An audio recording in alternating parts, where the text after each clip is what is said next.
Welcome to the Dash Mindset Podcast. I'm Sherry Zievenbergen. You were born, you're gonna die, and your adventure is your dash in between. So make the most of it. Unlock your potential in all aspects of your dash by embracing your uniqueness and living in a way that's authentic to you, not by doing more things, but by focusing on the right things. I'm a former corporate leader turned coach who's on my own journey, and I'm passionate about helping you on your journey too. So on the podcast, we'll explore how to live authentically by deciphering who you truly are and what you truly want. Are you ready to take a step toward designing your dash? Someday doesn't actually exist, so let's do it now. Hello, everyone. Thank you for being here at the Dash Mindset Podcast. Today, I'm excited to introduce Laura Bratton to you. Laura has an amazing story. She's been leading an amazing life. And so I'm so excited for her to share her journey with you. And you are just going to so enjoy Laura and her lovely Southern accent. I got to throw that out there, Laura. I love it every time. So Laura, thank you so much for being here. I would love for you to tell us what you do, who you help. Tell us a little about your story. I'll let you just take it from there. So what I do professionally is I'm a speaker, an author, and a coach. And all of my work, the speaking, the coaching, the reason I wrote a book was to provide tools and resources that we can use as we go through major change, as we experience that life change that we weren't expecting, that life change that just changes our whole world.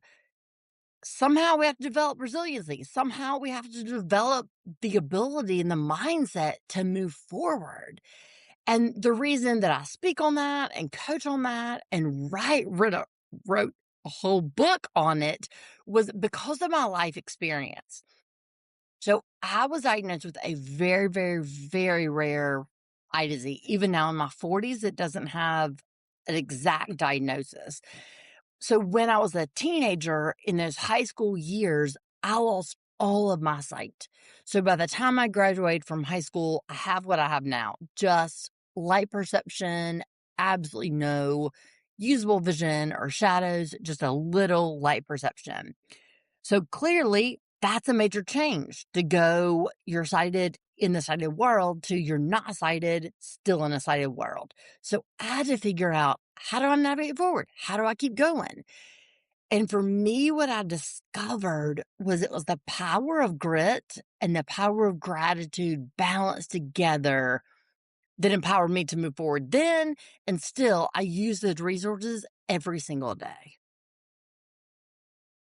That is amazing. I mean, Laura, when I met you, I just thought, the things that we struggle with on a daily basis that feel like they're just, that they alter our world and feels like, oh, I can't move beyond this. And to think about what you have experienced and what you have worked through, that's why I wanted to share this with other people, because you're just such an inspiration. So can you tell us a little bit about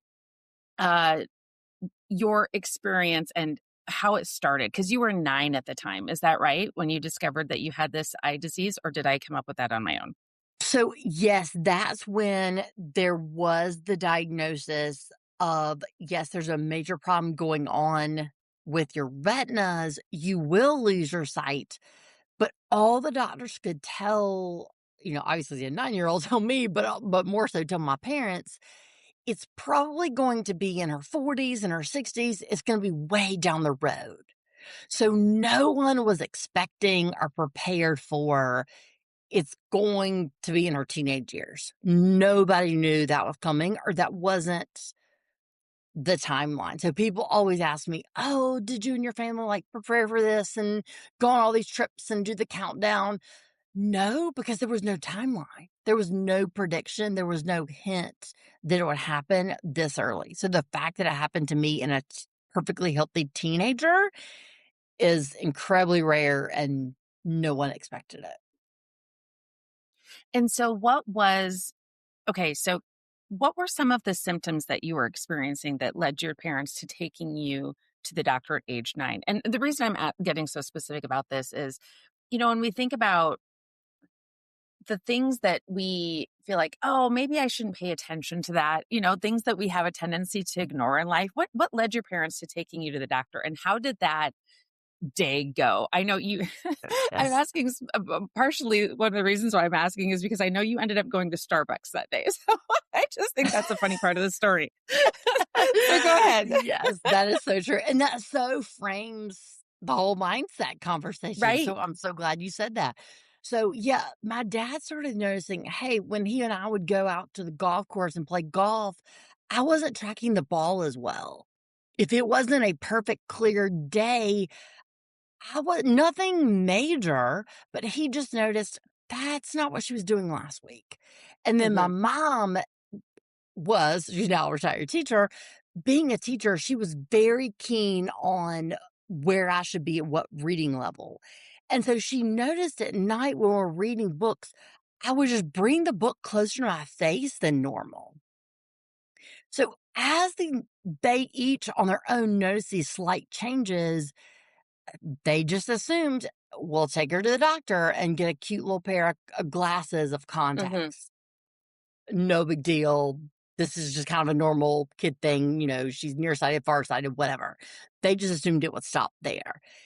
It was that appointment where the doctor looked at me and said, there's a major problem going on at her retinas.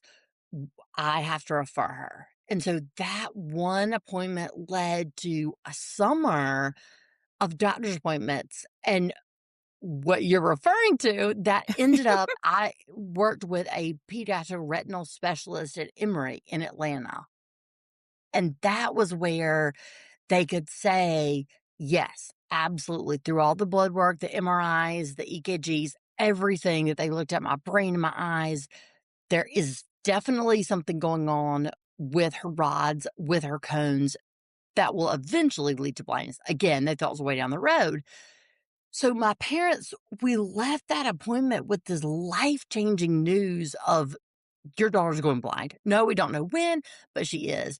And literally, as we're walking out of the door, I mean, we're still in the parking garage. I vividly remember because it was super hot. It's August in Atlanta. So, In Atlanta. and you're in the parking garage. So, it's hot and humid. And, my parents can barely hold it together to walk at this point, right? Like to find their car. What kind of car do we drive here? Right. And I look at them like, can we go to Starbucks and get a peach tea?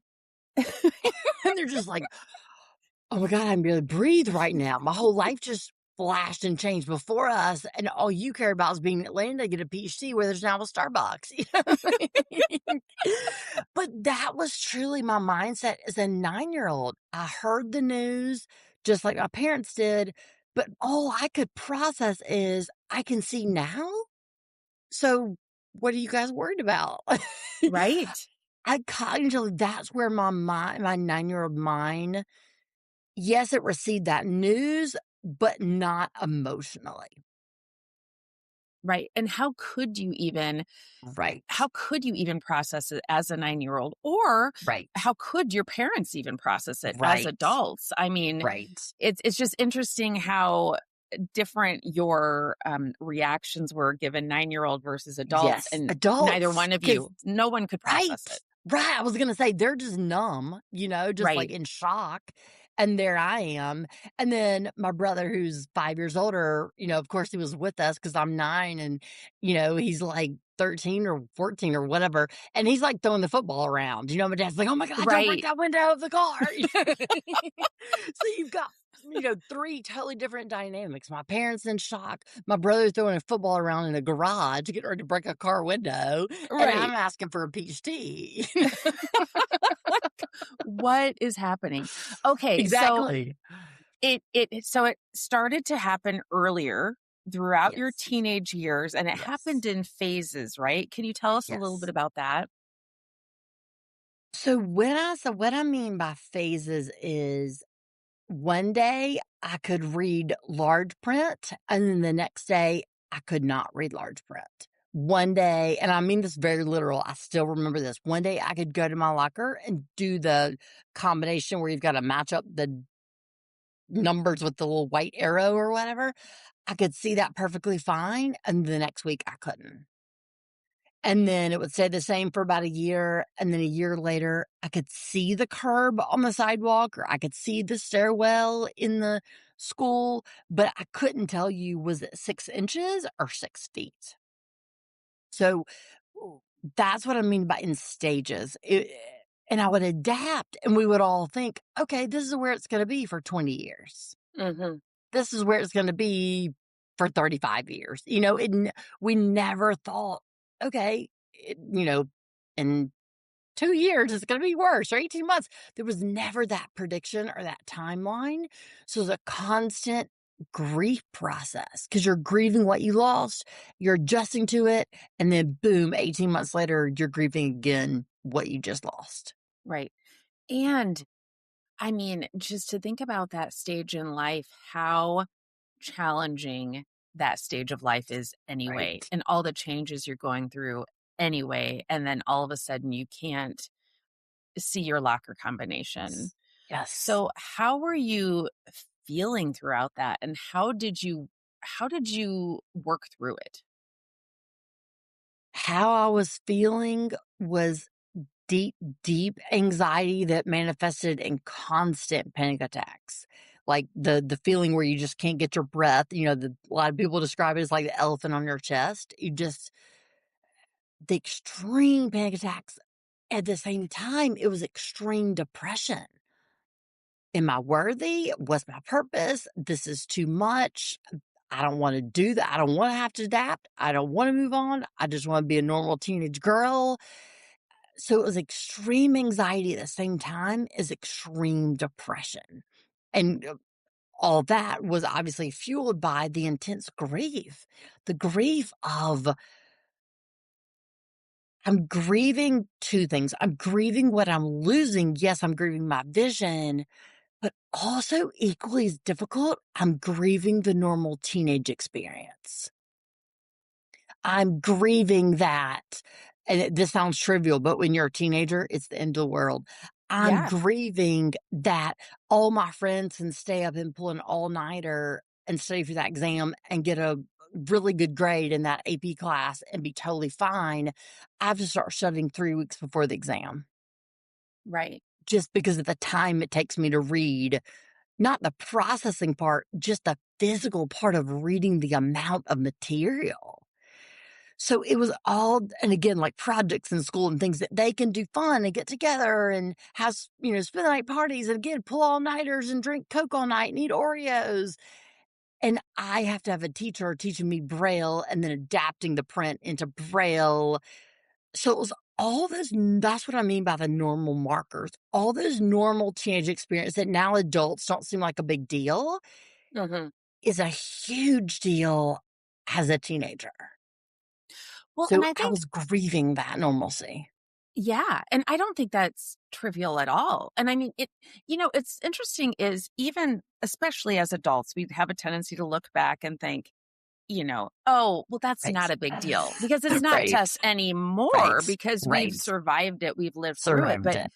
it Yes. is absolutely not trivial at the time. So Right. At the time. even Yes. even if you hadn't been going through and experiencing what you were experiencing, if there had been a different reason, like, oh, you had gotten mono or something, right? That's Right. still not Right. trivial. It's Right. still not Exactly. trivial. That's a big deal. Exactly. That's the experience you think you're supposed to have at that stage in life. Exactly. So okay. So at what point did you get to the point where you really could not see and you had to completely kind of overhaul your um approach to life? That was definitely by the end of high school. So by the end of high school, I had to make the decision, okay, is it going to be cane or is it going to be guide dog so that I can physically move forward in life? To circle back to what I was saying about the anxiety, the depression, the grief, the only way that I made it through, the only way I survived, and I mean that very literal. I don't mean that like cliche, like, oh, yeah, the only way I survived. The reason I was able to work through that depression is because of the support and the community around me. Mhm. So as I was deeply depressed, as I was so anxious and literally in constant panic attacks every day, so heavily medicated, anxiety medicine, depression medicine, sleep medicine. Well, that makes you a zombie. Combine all that, Yeah. because my body, as my hormones are developing, right? So my body's just being pumped with all these antidepressants. I'm just walking around as a zombie. It was only the support around me that as they showed through their actions they believed in me, that's when I was able to say, "Oh, that's kinda weird. I don't believe in myself, but they believe in me. Like, Mhm. I don't believe I have a future, but that's weird. They think I do." And so what I mean by there, like, again, that's easy to say cliche, but very practical examples when I was so panicked on, "Oh my gosh, do I get a guide dog? Do I get a cane? How am I gonna go to college?" And so overwhelmed with all the future, my parents would say every day, "Let's just focus on today. If you Mm. you need to get up and get to class on time, or you're not gonna get through that calculus class, and then if you don't get through the Yeah. calculus class, you're not gonna graduate." So, I say all that to say, they taught me the power of living in the moment when we're experiencing major trauma or any type of change. Living in the moment is our survival. And what I wanna highlight, because I did not believe this then, but thankfully I've learned it's true now, living in the moment in times of change is enough. Oh, Like, that's you and so good. I I feel like we could just end the call. That's yeah, beautiful. Okay, sorry, go ahead. you and I, we laugh all the time about us being type A people, and just the hilariousness of that, right? And so it feels like we always feel like we're not doing enough. Just like we're Right. laughing on being on calls and multitasking at the same time. Like, I gotta do more. We always feel like we're not doing enough. In times of change, in times of grief, in times of transition, living in the moment, waking up, getting a shower, eating breakfast, if that's all you accomplish for the day, that's enough. And so that's the Oh, gift wow. I want you and I to give everyone who listens. Whatever change you're going through, whatever you're doing that day, that's enough. And take that pressure off yourself to accomplish more, more, more, more, more, to then say you're enough. Oh, that's so good, Laura. And I'm thinking about too, just how hard it is for teenagers to believe their parents anyway, just on a normal Yes. day, right? Like, Yes. oh, calculus does actually matter because to a teenager, well, and now to me as an adult too, it's like, but does it? Yeah, that's a whole nother episode. And so how how did they I, I'm not sure how exactly to word this. How did they get you to believe them? Only pure survival. Mm, I will tell you, and they will tell you. I was like, "No, that's weird." Like, and I That's just not totally, right. yeah, I resisted. I was like, "What do you mean get to school on time is enough for the day?" Like, I thought they were strange for thinking that. I didn't believe that. I didn't want to believe them. I was like that angry, sad teenager, but it was only I had no other option at that point. It was like Hmm. life just absolutely forced me to believe it, because what I'm doing on my own is not working. It's leading to panic attacks and not being able to get out of bed. I'm so depressed. So maybe let me try this moment by moment thing. So that's a great question. I'm so glad you asked that, because it was, I didn't believe them. It was only out of survival. Every other option was not working. So it was not, Hmm. I don't, again, thank you for saying that, because I don't want to paint this picture. It was like this happy, "Oh, parents, I believe you. That's a great idea." It was not the Southern Leave It to Beaver moment. Like, I was angry. I didn't want to go to school. They were trying to get out the door and get to their jobs while taking care of their aging parents, while taking care of my brother, living out his dream of going to a D1 school, playing football. There's a million things going on, taking care of our Hmm. lab. Like, there's a million things going on at one time, right? So Yeah. I don't want to paint the picture. It was like this rosy, we were all in agreement. But it was if I wanted to live, I had to try their way. Yeah. Oh, I love that you're also, I mean, all the things you're describing, because sometimes it feels like, okay, if life could just stop for a minute, then I could figure out this problem. Right? Even when it Literally, we said comes that. to relatively small things, right? And life continued. I mean, your parents were taking care of their parents. I mean, your Of brother their was parents. interested in a football career, all these things. The And I dog's throwing up, trust, the yard's gotta get, yes, the oh grass my has gotta gosh. get cut. You know what I Yeah, mean? that Like, still yeah, happens, the right? the you go out to start your car when you're running late and the battery doesn't start. You know, it's still Yeah. all the life stuff is still going on. Right. You couldn't just put everything on pause. No one could. Right. And I suspect there were some days when you found your parents to be more believable than others. Oh, 100%. So did they suddenly just like, oh, we won Laura over. She believes us. And now we can move on? How did that go? No. It it was it was honestly, again, that circles back to it was survival, and so each moment kinda built on itself. And again, because it was such a huge transition, there was also this mentality of the 4 of us have to band together or this child's not gonna survive. Hmm. So it was almost like, again, I didn't have a choice. And I wanna give another example, well, actually 2, if I can, that Yeah. perfectly illustrate. I mean, I went through all high school thinking my parents and my brother were the meanest people on the planet. Yeah. Because they just would not back down on the "We believe in you. You're not victim." And I thought they were mean. So the story that I still talk about and I laugh about with them, and my parents do not remember the situation.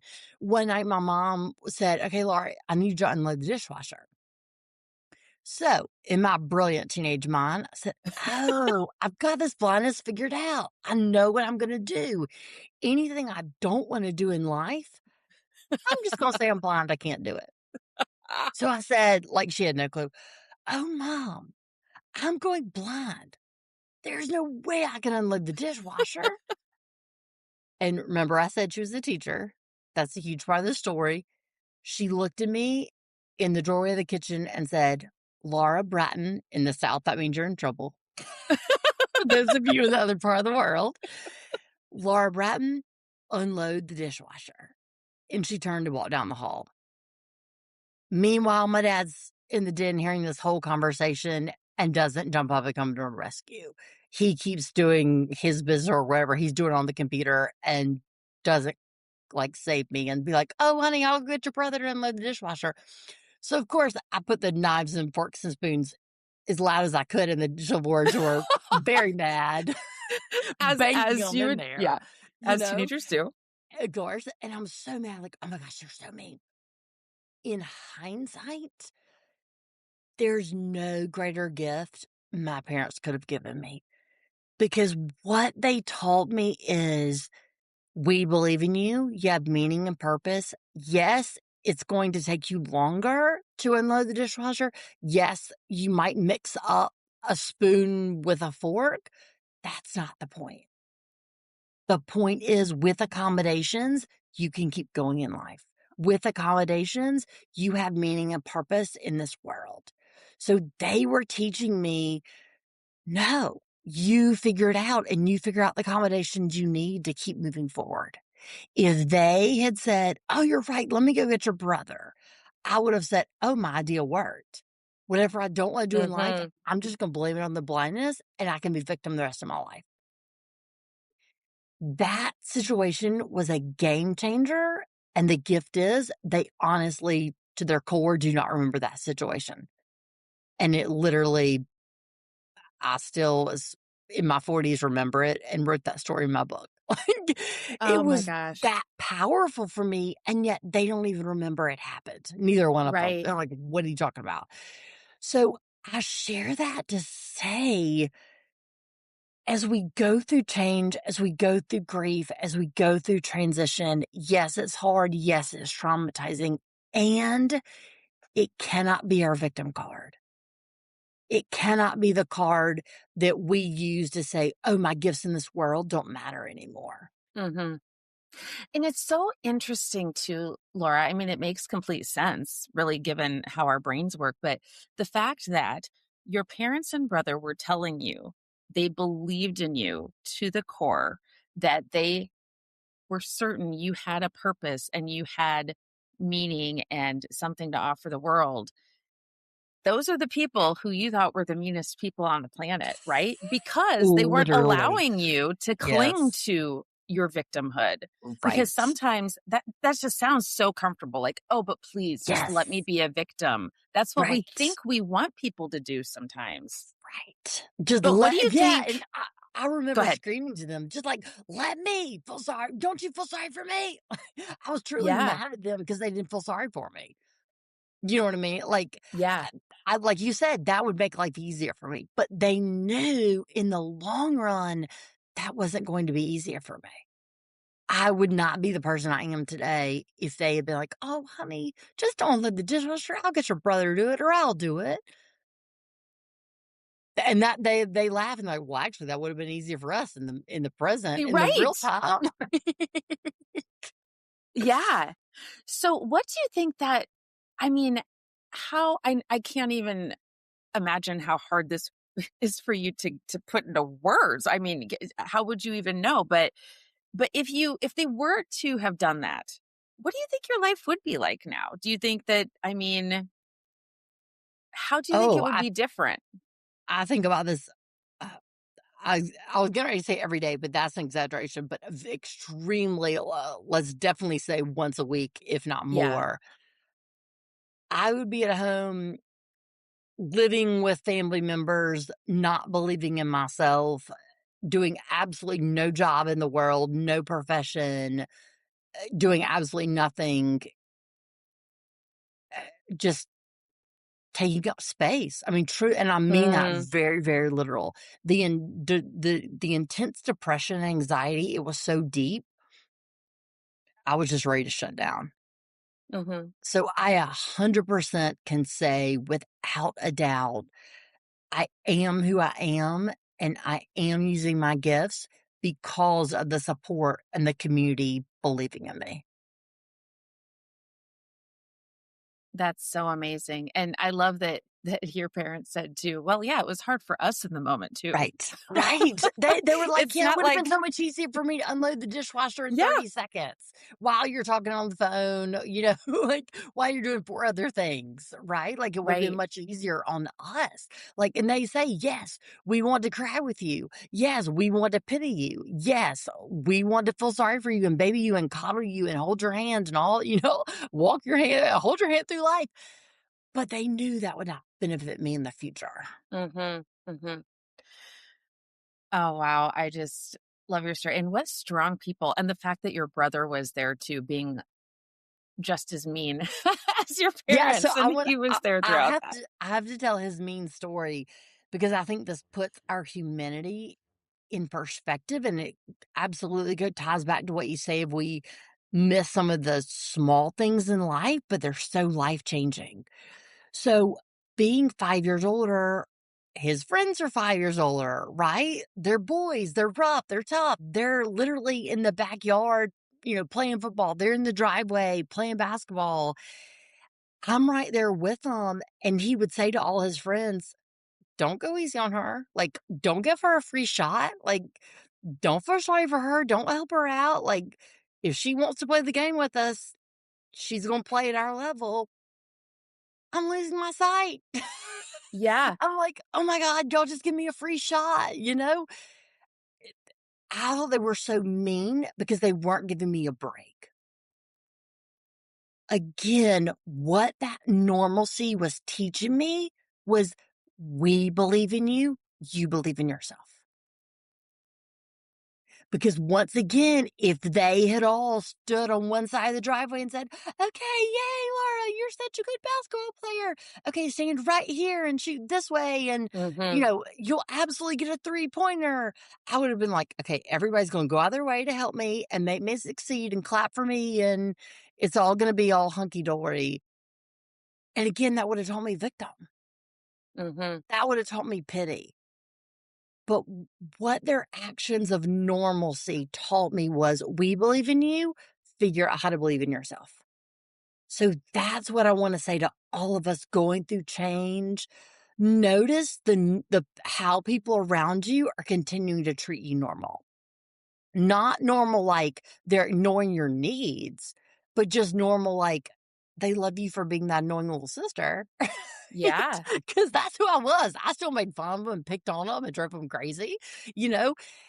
So, but that normalcy was so healing to me as I look back, not in the meantime, but as I look back, because they were saying, you still have gifts, you still have purpose, you still have meaning.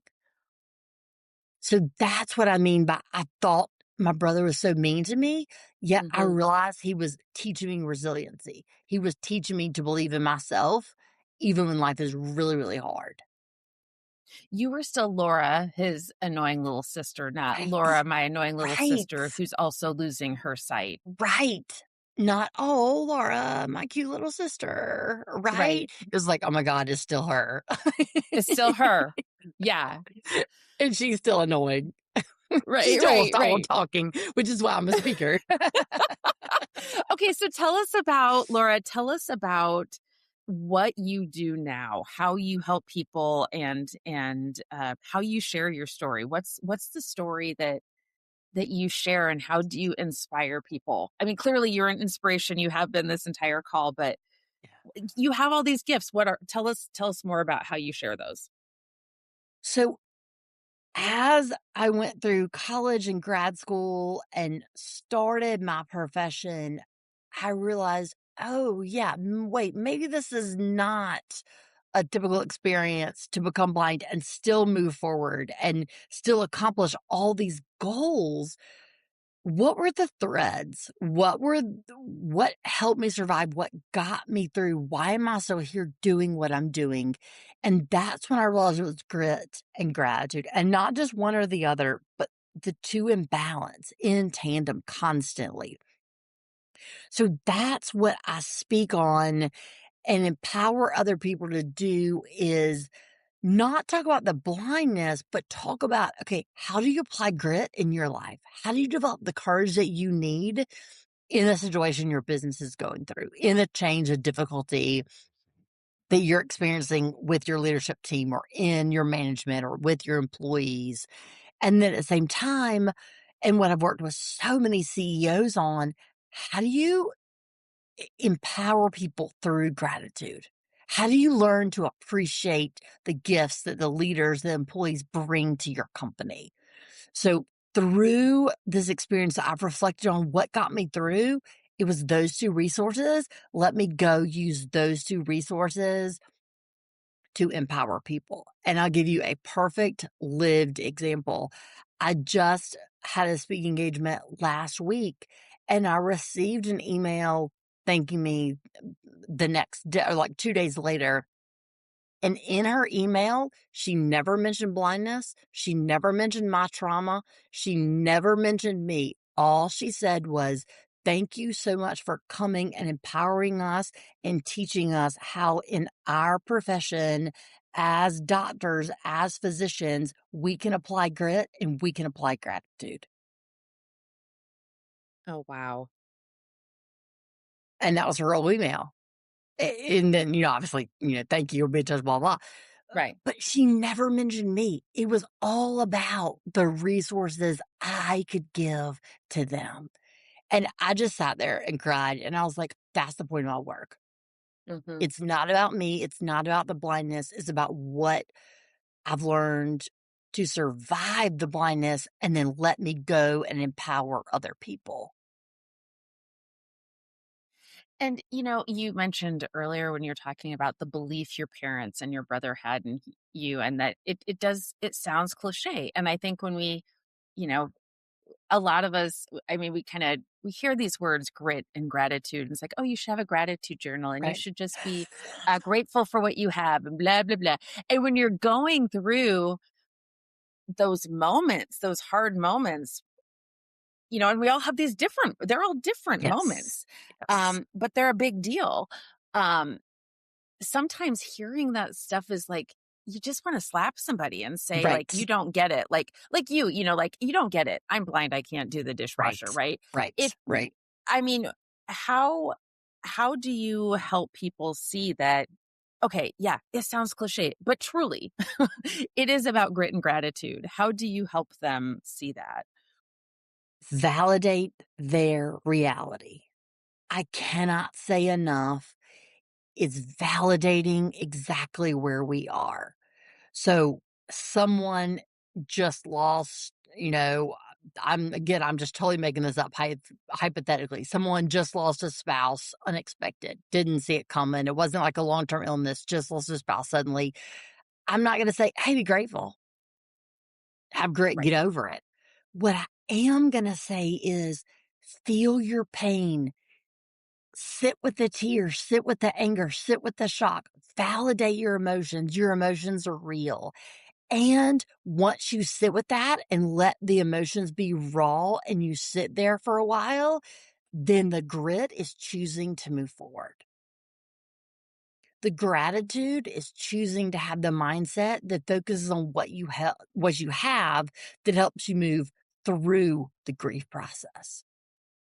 So it's not saying, be strong, have grit, sweep it all under the rug or, be grateful all the time, right? It's saying validate your emotions, sit in those emotions. And then when the time, that's the gift of working with people one-on-one, when you're ready, and obviously we discover that through the one-on-one work time, then helping you shift to that mindset of, okay, what am I grateful for in this horrible situation that helps me keep going? That's the power of grit. That's the power of gratitude. Not saying get over it, move on, be strong. It's saying validate your pain, Hmm. acknowledge your pain, because that's how we heal. And that's how we have a mindset that allows us to move forward. Because and I speak from my own experience, we don't acknowledge our panic attack, we can't address it. True story. In those high school years, I told my mom I didn't need to see a therapist and I didn't need to be on medicine because I was totally fine. Yeah, yeah. I'm sure you were. As I'm laying in bed with a panic attack and so depressed, I'm saying, I'm totally fine. I'm not going on medicine and I'm not seeing a therapist because I wasn't allowing myself to acknowledge the pain. Hmm. Girl, you're so depressed. You're crying yourself to sleep at night. And when we're in that state too, it's because we just think, oh, I should be this way. I should be strong. I E- should have grit. And it's really our Exactly. suffering. So much of our suffering is the difference between what is and what we think should be. And thank you for saying that because that circles back to the enough. We think we should be doing more. We think we should be better. Hmm. No, the reality is we are who we are. We're going through what we're going through. And sometimes it really sucks. Yeah, and that's okay. We don't have to push through that and get over it and be happy and cheery and smiley. Sometimes it's okay if we need to cry all day. Did you okay, so a lot of my life, I was just shoving all this stuff down because I thought, well, that's what you're supposed to do, right? Like, Right. you're just, if you ignore the feelings, they Yes. just Yes. eventually go away. I mean, Yes. that was my thought process. And I was just working with a client a couple days ago, and I love analogies. And I was sharing how now it's clear to me because now I'm in my 50s. So finally it became clear that it's kind of like if you're in a pool and you have all these beach balls and you're trying to shove them under the water and Mhm. keep them under the water. Like that takes effort. Yet in the moment, it seems like, well, this is what I have to do. And this is Right. easier than just letting the beach balls be, Right. right? Be. So Right. how did you work through that? How did you, and not again, it's not like one day all of a sudden, Laura, oh, Right. you have it Right. figured out. This is how you're going to Right. live your life. Right. But I Right. mean, how did your mom even get you to the doctor and get you to talk to a therapist? Because it's when you're in that place where it's like, no, I'm just supposed to shove everything down.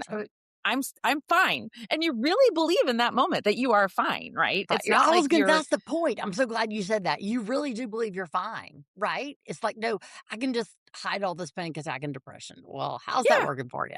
You know? right. Again, I did it out of stubbornness. "Well, I don't need it, but you make one appointment, I'll go to one appointment." So, it's like, Mm, somewhere inside, it was like I knew that I needed it, I just didn't wanna admit it. "Okay, I'll go to one appointment." And then after the first appointment, "Well, okay, she talked about a series of 5 appointments, let's just go ahead and book all take yeah. that series." So, it was like, deep down, I knew it, but I didn't wanna let myself know it. Does that make sense? I was like, Yeah. instinctually, I knew it, but I didn't wanna physically talk about it. Yeah. When I did, and I love, love, love that beach ball analogy, I'm totally gonna think about that. When I did realize that beach ball analogy was after college, after grad school, even a couple years in a profession, I went to a therapist and she said, "Laura, I want you to go home and the next time you're anxious," and I'm like, "Well, that'll be as soon as I walk in the door, lady." What do you mean? Can I just come right back in the I was door or do gonna I have to make an say, appointment? actually, that'll be 3 seconds from now. Um, she said, "When you feel anxious, I want you to sit down and I want you to turn towards it for 5 minutes. And when you do that, the anxiety will decrease." And I looked at her and rolled my eyes like, "Oh my gosh, how do you have your license?"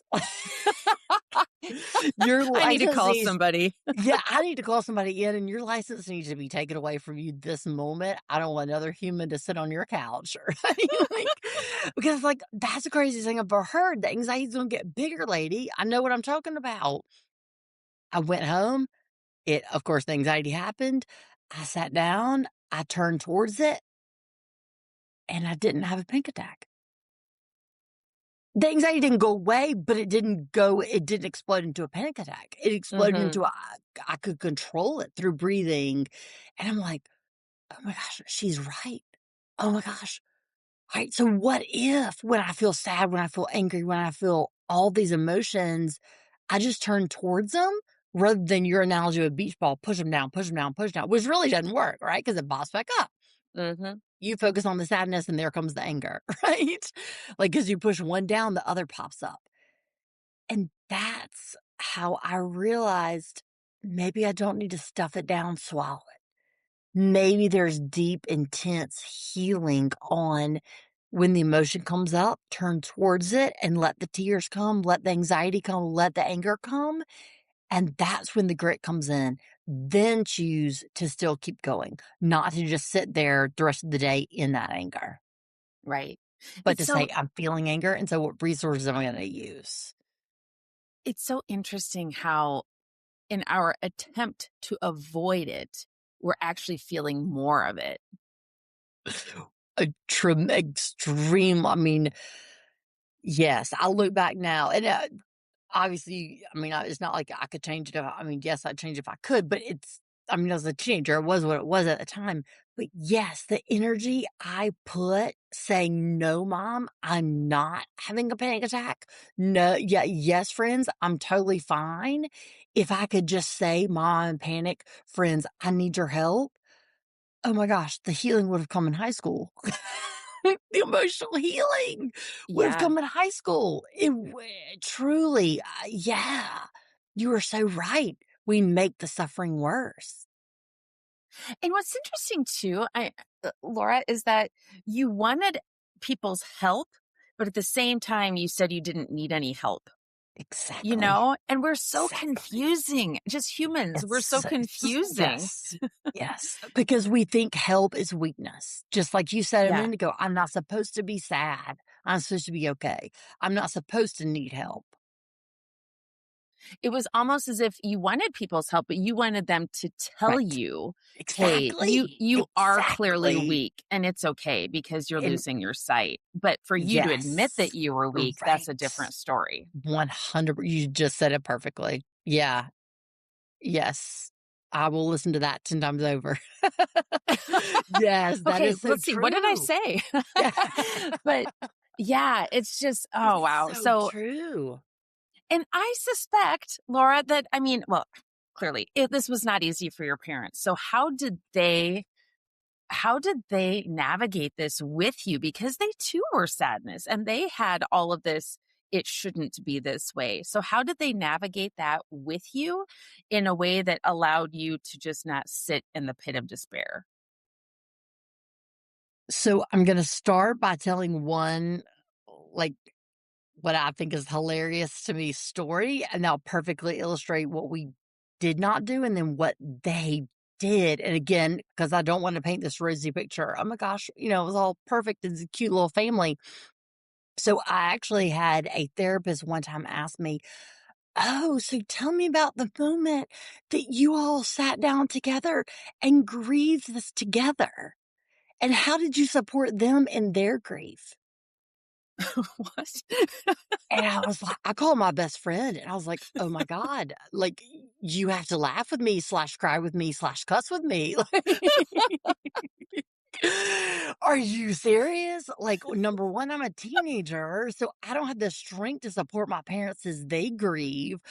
And number two, there was no family conversation about our collective grief.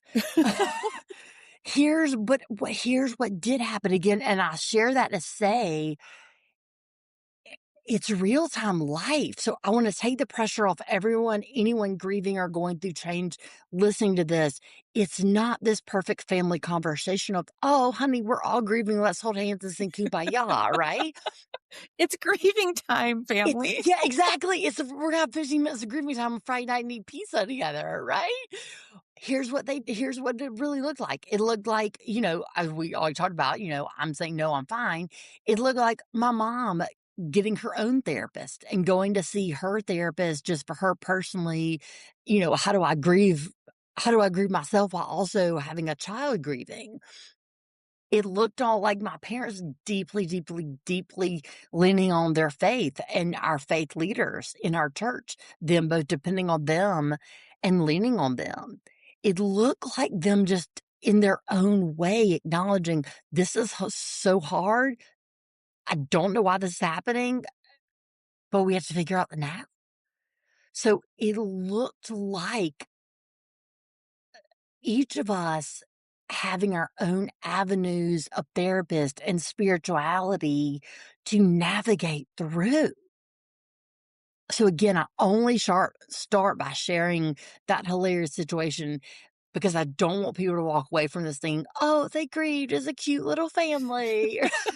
They had, like you said, grieving time. No, I grieved by saying, "I don't need a therapist." My mom grieved by going to a therapist. My dad grieved by leaning on spiritual leaders and mentors. And also, his way of grieving was saying, "Okay, what actions can I do to help her?" Hmm.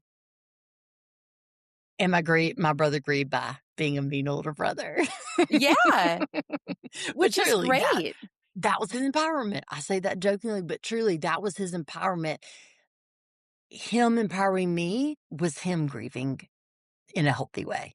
Yeah, absolutely. So, can you talk a little bit about the uncertainty? Because I mean, our brains so desperately want certainty. So even when you were diagnosed, and I mean, you still don't know what specifically Right. um the disease is, but you were told, okay, you'll lose your sight at some point, or your parents were told that you would lose your Right. sight at some point. Even thinking at that moment, oh, it'll be in her 40s or her 60s. I can only imagine how I mean, I can't imagine how your parents Right. felt in that. And then for it to happen earlier on and to think, okay, wait, today I can't open my locker. Just navigating that uncertainty just in life in general Mhm. is hard because we want to have this, our brain wants certainty. And then for you to live Yes. through the uncertainty you lived through, how did you navigate that uncertainty? And I don't even know, I have no expectation, regarding how you'll answer this because I Yeah. think you have in various ways, but just how did you survive the uncertainty, you and your parents? Alright, I wanna make it very, very clear, the uncertainty continues. I still live every single day in a world without sight. So there was no ending to the uncertainty. So I say that to say for anyone listening and your situation, all whatever it is, the uncertainty continues, or you don't know when the uncertainty is going to be over. That's my lived experience. The only thing I can control is my response to what happened. I cannot control that I'm a blind person in a sighted world sitting here today talking to you. What I can control is how I respond to that. Mm-hmm. That's how I deal with the uncertainty. Everything is uncertain, everything is scary. What I can control is how I respond to that uncertainness. There comes my Yeah. Southern. I don't have proper English. You have spoken How? grammatically correct this whole time, to my Oh, knowledge. good, Yes. good, good, great. Thank you. My mom will be proud as a retired teacher in the South. But that's the only way is to acknowledge the uncertainty. Oh my gosh, this is so scary. And it's even more scary to know the uncertainty is never over. Yet what I can control is the point of your podcast, my mindset. Mm-hmm. I can control my mindset. That's how you survive. That's how I've survived the uncertainty. Oh, that is so good. And accepting to some degree that, oh, right, life is uncertain. All of it. Yes. Again, it goes back to your beach ball analogy. When I keep pushing that beach ball down, oh yeah, this is fine. I'm good. I got it under control. No, sister, just say this life is totally uncertain and you don't today and you won't ever. What you do have control over is your mindset. Yeah. Do you feel like I know you didn't just flip a switch and suddenly you were, oh, I accept, it's fine now. But how do you okay, when we don't accept certain things, it's exhausting. We're trying to shove those beach balls down. It's Mhm. exhausting. We like to tell ourselves it's not. But Yes. when you got to a point when you were fighting the uncertainty less, when you were more accepting, how did that Mhm. change your level of exhaustion and just your total outlook on life? I can't even put it into words, and it's going to sound like I'm exaggerating and being like a dramatic teenager right now. But again, I mean this very literal. I mean, I would sleep 12 hours a day and feel absolutely exhausted and could go right back to bed an hour later. I was so emotionally overwhelmed, and the uncertainty was physically crushing me, and my digestion was horrible. Everything was off. I couldn't get enough rest. Once I could get to the place where I could stop pushing that beach ball down and say, yes, this is really uncertain and this is really scary. And this just is what it is. I have to figure out how to navigate through it. Then it was like, oh, after 8 hours, I feel good. Right. Is this what it is? You people feel like to have energy? Like, truly, I was shocked by what energy felt like. I was like, "Oh, wow. You mean you people, like, wake up after 8 hours?" Like, I my digestion got better.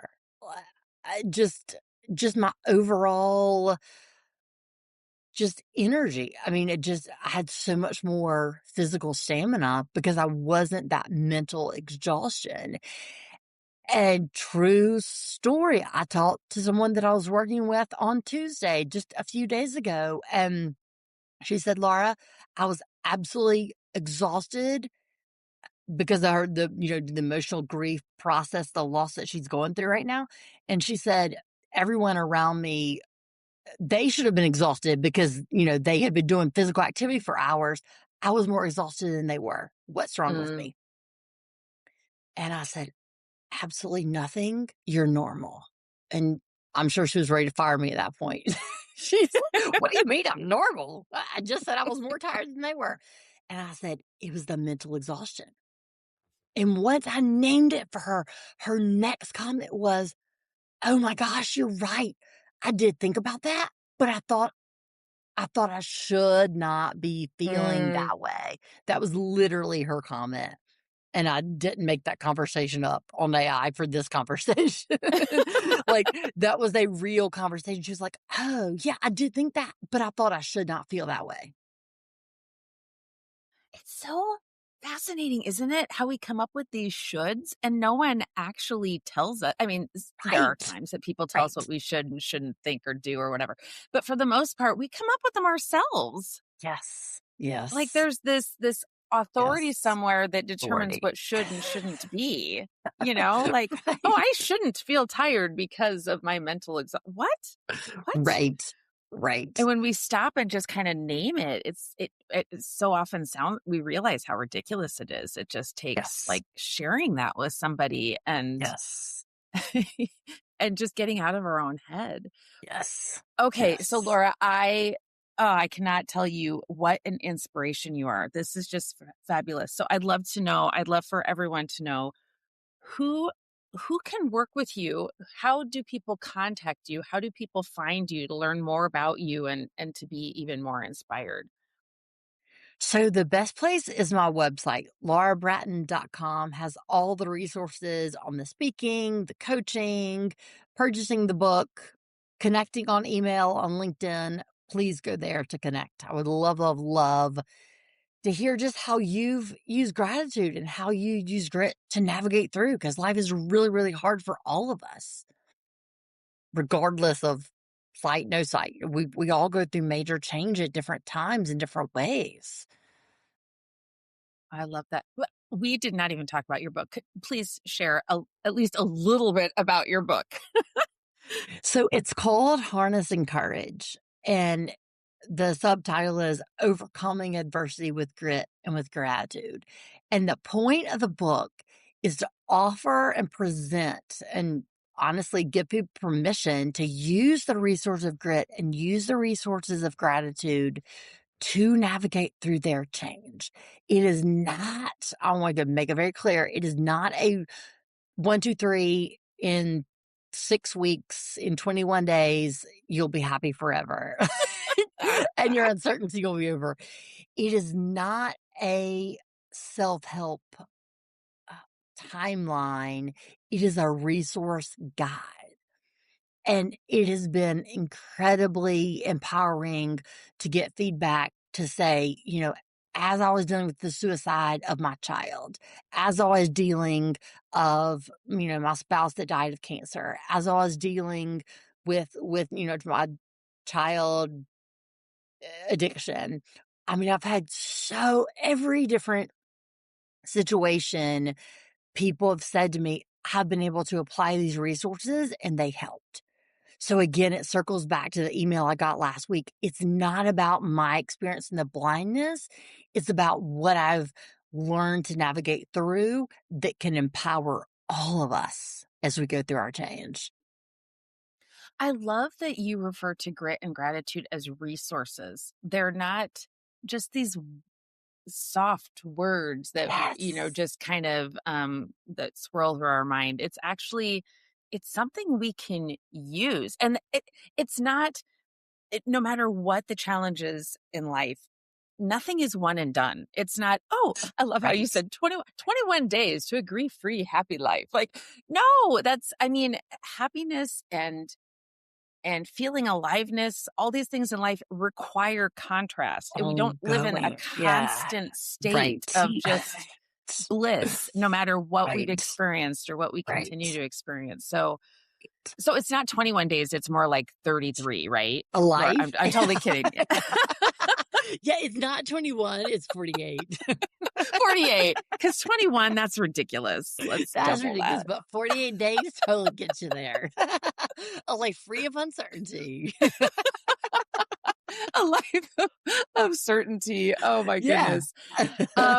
Thank you for sure. I could keep you on here for several hours. I'm like, oh yeah, let's talk about the book. That's significant. Okay, so Laura, what would current version of Laura tell younger version of Laura? And I'm sure you have a list, right? But what things would you like to share? The main number one advice that I would give her and that I would also give to every single person listening is know that you are enough. And when you do not believe tailored or connected to that, when we don't believe we're enough, believe or not even believe, because that for me in high school, I didn't notice those people around you that when you do not believe in you, they believe in you. They believe you're enough. That's what I would definitely say to younger Laura. And that's what I'd say to everyone listening. You are enough because you're you. Oh, that's so good. And okay, I have a follow-up question to that. What would you advise people who are trying to help someone else recognize that they're enough? Okay, can that be a whole nother episode? Yeah. Because Well, yeah, just truly, just real quick. No, I'm just kidding. I would love to talk about this in depth. The quick answer is listen, listen, listen. Listen to their pain, listen to their anger, listen to their tears, listen to just when they need to just vent and talk and it really doesn't make any sense and there's not a through line, but they need to be angry and sad and cry all in one 5-minute conversation. Listen, listen, listen. We underestimate the gift of listening. Mm, yeah, we want to just We fix want to it. instantly fix. We want to Yeah. instantly fix. And that's important. Before that fixing, we need to listen to each other's pain. Super quick case in point. People always assume when I was in those high school years that I was saying, why? If people had just listened to me, all I was saying was, I can't. I never thought, why me? It was always, I can't. But people don't listen to that. They just say, this is my assumption. And so this is what I assume you're saying. They didn't take the time to listen to say, oh, she's not saying why me. She's saying, I can't. Oh my gosh, that is such an interesting. It's yeah. It's so interesting that we just automatically project what we think we would be thinking, and we have no idea. We have no clue. Yeah. Oh, wow.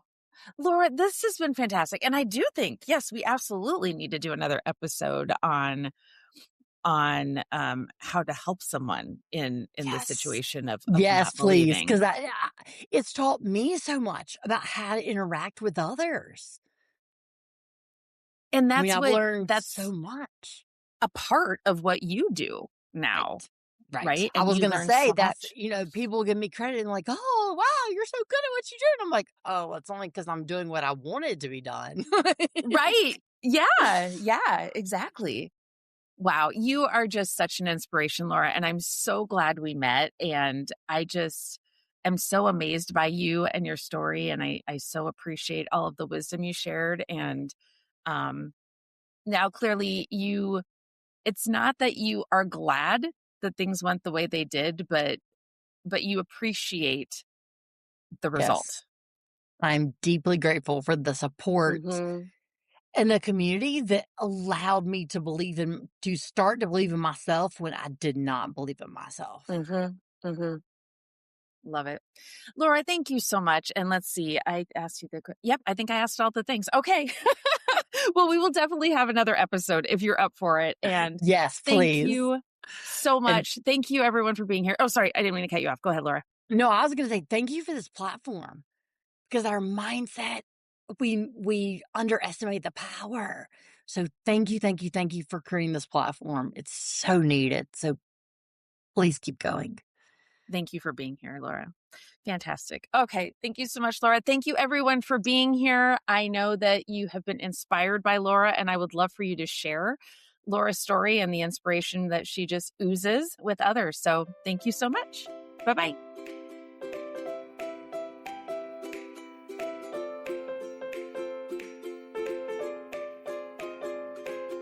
Thanks so much for listening to the Dash Mindset Podcast. If you enjoyed this podcast, please subscribe on your favorite podcast player, tell your friends, and leave us a review. Follow me on my social media platforms